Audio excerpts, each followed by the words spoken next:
and every time you hang out, it's always like this self-destructive thing, even if it's fun, I'm just talking Yep. about these habits that we know aren't good for us. I'm gonna start this company, and I've sat on this one for a little while. Ty, you log in, you create an account, and then you pick an event and you pick a date and a time that this thing needs to be received. So you say, my mom's birthday is Tuesday the 4th, and I want the card to be there on the 4th. So you put in all your events and a budget for each thing. And then some random person will just pick a random gift for the demographic of that person plus the holiday, and it'll just automatically get shipped out. I actually love that idea so much. Right? And you can pay for it when it ships, or you can set a budget. Like my 22-year-old brother, he's male, he's a kind of into a jock. I have $50, and then they'll just ship us something out, and they'll take a $5 cut off my account. But I would never ever miss a gift ever. That would be amazing. I love that. That's beautiful. We got to dive into that at some point and start a business on it. But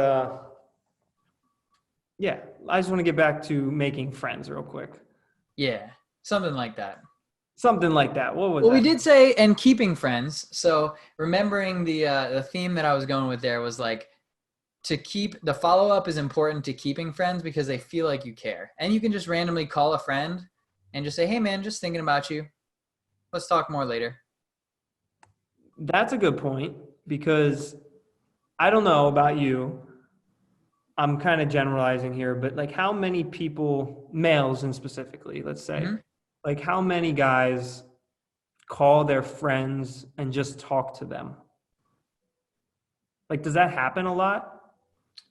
Well, I find that one of my friends who I don't see physically very often, even though we text like literally every day, we're in a group text every single day. Every time I call him, we talk for 2.5 hours. Yep. I have a friend just like that. But I don't know if that's common or not, or like how many people have those 2.5 hour phone calls just once a year Yeah. versus like every month or every week or whatever, like more often. Obviously you might not have time to do a 2.5 hour call every week, but you know what I'm saying? Like, Yeah, yeah. It's interesting to think like, do you ever call someone just to talk? right, exactly. And it doesn't have to be just calling someone just to talk. It could be just texting someone just to text, but Mm-hmm. just to catch up.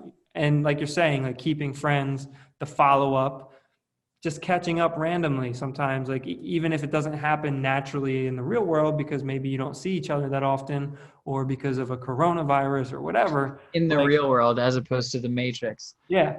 So then you just like, there's no shame, there's no embarrassment, there's nothing Yeah. wrong with just like shooting someone a text or giving them a call and just catching up. Yeah, yeah. And that's where like you can start with what have I been doing? I just want to tell you what I've been doing, and then or I can say, "Hey man, last time we talked you were telling me about blah blah blah, your dog, how's that going?" And let the conversation move along at its own pace. But I think it's important to note too, because we put don't how to make friends without alcohol, like it's really easy to fall into the trap of, "Hey, you want to come over and have a couple drinks?" And it's really, really important for a friendship to be able to exist in sobriety or like purely with who you are. Yes, I think that's the key here. Like, let's talk about that for a sec. Like, why are we talking about how to do it without alcohol, for example? Because I don't, personally, I don't see there's anything wrong with going to have a drink with a friend, right? Like, Yeah, for sure. what you do sometimes, right? But like you just said, if that's what it revolves around, if you guys can't hang out without that, or maybe it's some other sort of vice maybe that you might have, Mm-hmm. but you can't hang out without those things. And every time you hang out, it's always like this self-destructive thing, even if it's fun, I'm just talking Yep. about these habits that we know aren't good for us. It just can't be every time you're engaged with this friend, because you're not engaged with that friend. You're engaged with that friend and the substance Right. that you're abusing. And it's even important to note too, like we talk about a hobby, right? And if your hobby is the gym, if you have a really good relationship with someone in the gym, you know, they're what we call sometimes gym friends, right? Like Yeah, you yeah. don't hang out with them outside of the gym. So How because could you? you're not that close of friends, right? You need that thing to Mm-hmm. be together. Without that thing, so that's just a good metric, like you said. If you can hang out with somebody like just completely, it's like just you guys like locked in a room, Mm-hmm. like that's how you could know if somebody was like actually your friend. That's not saying everybody needs to be that level of friend to you. You can Mm-hmm. have gym friends, you can have video game friends, you can have whatever it is, photography friends, that's fine, work friends. But yeah, that's a good point. Like, can you hang out with that person without the crutch of whatever that thing is? Do you think that there's a limit on how many? So I'd call those like core friends, where you guys can just sit in a living room Yeah. with nothing and Yeah. just kind of like entertain yourself for a little while. So do you think there's a limit on the number of core friends that you can maintain? I don't know if there's a limit on the possibility. Mm-hmm. I think it's, if you ask me, it sounds like you probably couldn't maintain a whole lot of those people. Um, but I'll say for me personally, I know I definitely have like probably five or less, Yeah. you know, Yeah. and but maybe that's just me personally. I don't know. Mm-hmm.